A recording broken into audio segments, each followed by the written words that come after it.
Bonjour et shalom. Je vais lire rapidement la Bible dans le livre des Psaumes, chapitre 37. Je vais lire du 4e verset au 6e verset. La Bible nous dit exactement ceci. Fais de l'Éternel tes délices et il te donnera ce que ton cœur désire. Recommande ton sort à l'Éternel, mets en lui ta confiance et il agira. Il fera paraître ta justice comme la lumière et ton droit comme le soleil à son midi. Permettez-moi de commencer par ce petit témoignage. 2007, j'étais encore à Kinshasa. Dans une vision très claire et nette, l'Éternel me dira, je suis le Très-Haut. Il m'a parlé beaucoup de choses, mais retenez juste, l'Éternel m'avait dit, je suis le Très-Haut. Vous allez comprendre pourquoi j'ai commencé par ce petit témoignage. Alors 2009 et par sa grâce, je me suis arrivé en Angola, précisément à Luanda. Là l'Éternel me dira au moins de ses serviteurs, donne-moi ta jeunesse et je vais marcher avec toi, je vais t'utiliser, je vais te bénir. Il a rajouté ceci, ne couchez pas avec une femme dans ces pays. Waouh! Est-ce que l'Éternel peut dire des choses pareilles à son serviteur? Oui. Retenez ceci. Plus l'Éternel a investi sur vous, plus l'Éternel compte sur vous, plus l'Éternel a une mission bien précise avec vous, plus l'Éternel sera aussi très exigeant vis-à-vis de vous. Alors 2012, par sa grâce, je me suis retrouvé en France. Là, par contre, j'ai commencé à vivre le contraire de tout ce que l'Éternel m'avait parlé. J'ai commencé à vivre de fausses accusations. J'ai commencé à vivre des persécutions. J'ai commencé à vivre des souffrances.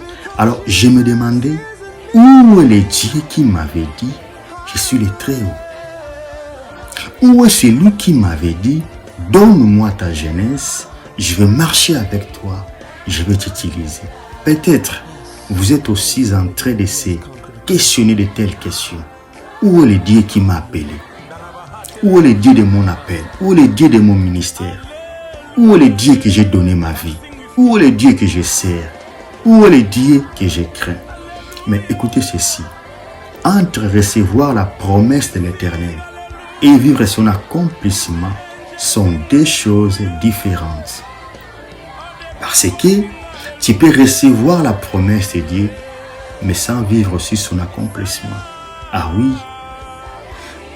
Entre la promesse de Dieu et son accomplissement, il y a une vie à l'intérieur. Alors cet espace-là, c'est ça qu'on appelle le temps de brisement, le temps de préparation. N'oubliez pas que la Bible dit, nous sommes des argiles entre sa main, entre ses mains, lui, le grand potier. Alors, au moment dont j'ai commencé à se lamenter, à pleurer, à se demander beaucoup de questions, c'est là que l'Éternel me donnera ces passages bibliques. Écoutez, fais de l'Éternel tes délices. De retour, il te donnera ce que ton cœur désire. Recommande ton sort à l'Éternel. Place à l'Éternel votre confiance. L'Éternel finira toujours par agir. Écoutez, c'est un peu comme on dit en français, on ne peut pas mettre les charrues avant les bœufs. Le problème, ce n'est pas seulement de présenter à Dieu ce que votre cœur désire. Mais le problème, c'est de commencer déjà à faire l'Éternel votre délice. C'est là qu'il y a les problèmes. Alors, qu'est-ce que cela signifie, faire l'Éternel tes délices? C'est simple par la grâce de Dieu. Raison pour laquelle Christ nous a envoyé son esprit pour nous aider. Vous voyez, faire l'Éternel tes délices, c'est lever l'option de craindre l'Éternel, même quand ça ne va pas dans votre vie. Faire l'Éternel tes délices, c'est de comprendre que votre corps est le temple du Saint-Esprit et non le corps du péché. Faire l'Éternel tes délices, c'est de lever l'option d'obéir à sa parole, d'honorer sa parole, même si vous manquez de quoi manger, de quoi prendre soin à vos enfants. Mais vous avez dit, je vais continuer toujours à honorer sa parole. Faire l'éternel tes délices, c'est quand même personne ne croit en vous. C'est quand même vous êtes persécuté. Vous êtes combattu. Mais vous avez décidé de ne pas trahir celui qui vous a appelé. Celui qui a donné sa vie pour vous sur la croix de Golgotha. Je parle de Jésus-Christ de Nazareth. Écoutez, j'aime beaucoup 6e verset. La Bible me dit ceci. L'Éternel fera paraître ta justice comme une lumière. J'ai toujours dit, on ne peut pas constater la lumière, en même temps on constate les ténèbres. Non. Là où il y a la lumière, les ténèbres ne peuvent pas exister. Vous voyez? Alors la Bible dit ceci. Celui qui fera que l'Éternel soit sa délice. De retour, l'Éternel fera paraître sa justice comme une lumière. Imaginez-vous que pour le moment, vous subissez des injustices dans votre vie. Vous êtes condamné dans un procès dont selon vous, vous êtes innocent. Vous voyez? Vous vivez une vie que vous ne méritez pas, injustement. La Bible nous dit ceci. Continuez à faire l'Éternel votre délice. L'Éternel fera que votre justice que vous cherchez soit apparue comme une lumière.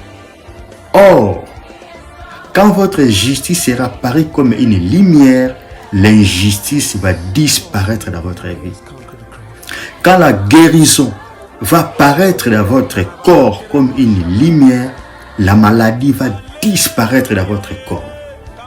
Quand la justice de l'Éternel va apparaître dans votre vie comme une lumière, toutes les injustices des hommes vont disparaître dans votre vie. Vous voyez, vous voulez que l'injustice soit disparue dans votre vie sociale, dans votre couple, dans votre mariage. C'est simple. Fais de l'Éternel tes délices. Écoutez, la Bible rajoute encore. Il fera paraître ton droit comme le soleil à son midi. J'ai toujours dit, si quelqu'un peut supporter de fixer le soleil avant midi, mais quand le soleil s'éclate à midi, ça devient très dangereux pour le fixer. Vous voyez? Alors Dieu t'a promis ceci. Il fera que votre droit soit pareil comme le soleil à midi. Donc tel que vous êtes là, l'Éternel reconnaît que vous avez droit, parce que vous êtes son enfant. Vous avez droit de bénédiction. Vous avez droit de vivre dans la paix du Seigneur. Vous avez droit d'accéder dans cette entreprise. Vous avez droit de vivre en bonne santé. Mais le problème, c'est de commencer d'abord à faire l'Éternel votre délice. Vous voyez, au mois dont je parle, je ne sais pas de quoi vous traversez. Je ne sais pas de quoi vous passez. Peut-être vous êtes en train de vivre le contraire de la promesse de Dieu à votre vie. Mais laisse-moi vous dire, celui qui a fait la promesse, il est toujours prêt pour accomplir. La Bible nous dit, l'Éternel veille sur ses promesses pour l'accomplir. Le problème, ce n'est pas de craindre quand est-ce l'Éternel accomplira ses promesses dans ma vie. Mais le problème plutôt, c'est de se vérifier, de s'analyser. Est-ce que réellement l'Éternel est ma priorité? Est-ce que réellement l'Éternel fait l'objet de mes pensées? Est-ce que réellement, partout où je suis, je porte l'Éternel dans ma vie? Il faut d'abord commencer par là. Je vais m'arrêter pour aujourd'hui. C'était juste une petite exhortation pour nous édifier. Comme j'ai toujours dit, celui qui a fait la promesse est toujours là, est toujours prêt pour accomplir ses promesses. Il n'est pas un homme pour mentir, ni un fils de l'homme pour se repentir. Mais le plus important, fais de l'Éternel tes délices. Fais que l'Éternel soit tes sentiments. Fais que l'Éternel soit ce que tu désires en première position. Et de retour, l'Éternel ne manquera jamais d'accomplir ses promesses dans votre vie. Je suis votre frère, Matondo Jérémie, apôtre du Seigneur. Que l'Éternel vous bénisse.